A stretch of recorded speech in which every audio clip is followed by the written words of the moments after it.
Understanding scarlet tint, a colorful English phrase.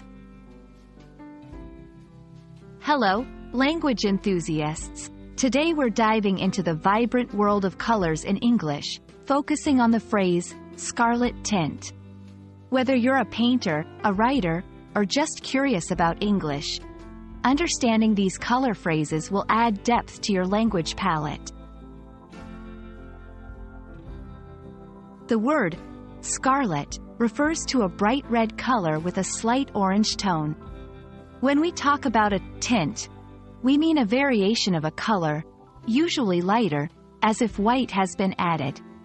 So, a scarlet tint suggests a lighter shade of scarlet, a soft whisper of the bold red that catches the eye. In English, we often use color phrases to convey more than just a hue. A scarlet tint can describe an actual color or be used metaphorically. For instance, her cheeks had a scarlet tint not only describes the color but can also suggest emotions like embarrassment or excitement.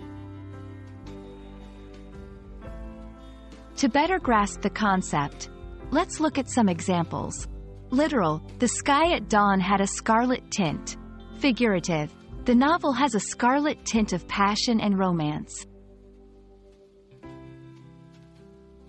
This phrase is not just for everyday use, it's also found in literature and art. Poets and authors often use scarlet tint to set a mood or describe a scene vividly. Artists might use this shade to convey a specific feeling in their work. I hope this colorful exploration adds a new shade to your English understanding. Remember, language is a canvas, and phrases like scarlet tint are the hues that make it beautiful. Keep practicing, and soon you'll be painting pictures with your words. Happy learning!